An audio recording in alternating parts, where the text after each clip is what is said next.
premier couple. Les deux mouvapes. Les demi-figures de vie.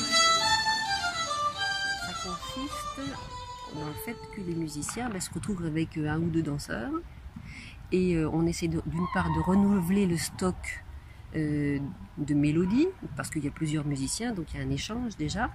Et puis par ailleurs, les danseurs ont des exigences sur la façon de jouer, sur la façon d'interpréter certains morceaux pour que ça porte à la danse. Quelquefois, tu as des morceaux qui, s'ils sont en concert, c'est pas gênant, tu les entends, c'est une autre couleur, c'est bien. Mais si on les joue comme ça pour la danse, ça plombe la danse, on peut pas. Et il y a par exemple, si je prends certaines contredanses, il y a des trucs, c'est impossible à danser si ça vise pas la danse. Or nous, on a des souhaits par rapport à ça, on a des demandes, on a des exigences, on pourrait dire. En tout cas, on a une certaine idée de ce que c'est que la musique à danser. En tout cas, on propose ça, une façon de la concevoir, hein. Et on essaye que les musiciens puissent jouer comme on a envie que ça soit joué pour que ça porte à la danse. Sachant que les musiciens aussi sont des musiciens qui sont habitués aussi à travailler avec nous et qui, eux aussi, ont des propositions à faire. C'est vraiment un aller-retour, hein, entre les uns et les autres. Ouais. J'étais un peu penché en arrière, justement ici. On va procéder à la distribution des récompenses.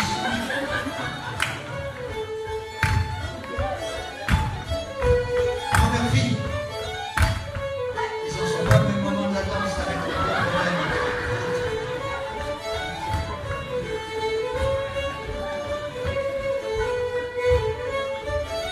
Eh bien, merci, je crois que nous pouvons les remercier.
Faire ce stage, ça peut permettre, entre autres, enfin je pense que ça peut aider, de faire des choses qu'on pensait ne pas pouvoir faire en danse.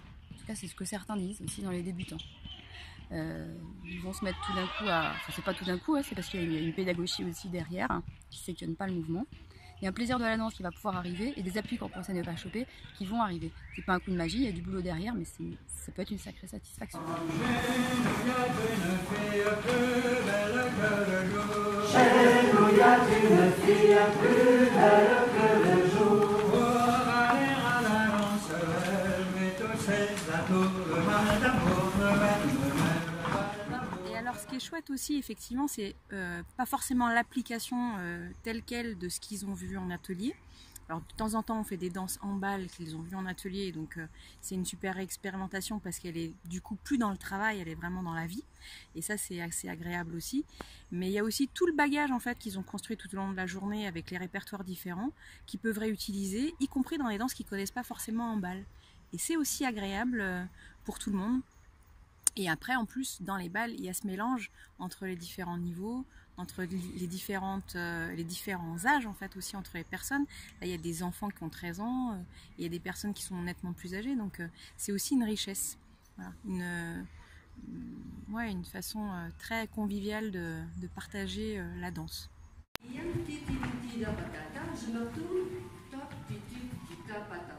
Oui, merci. Vous revenez, les garçons?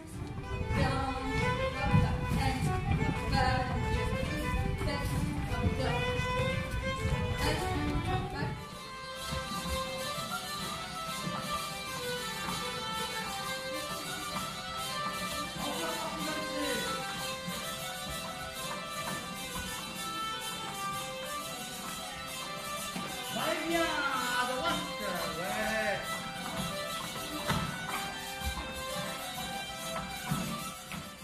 Mais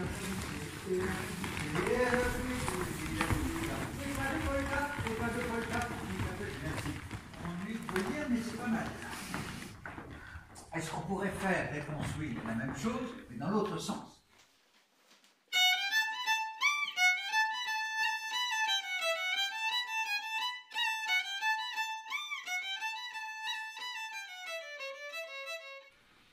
Moi j'étais à table chez Naïk et tout le monde parlait de Voiron ceci, Voiron cela.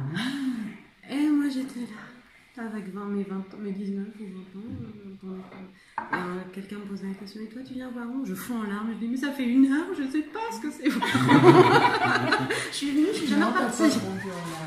Oh, discrètement. Et qu'est-ce qui te plaît ici alors? Les loups, les pretzels et les chouquettes.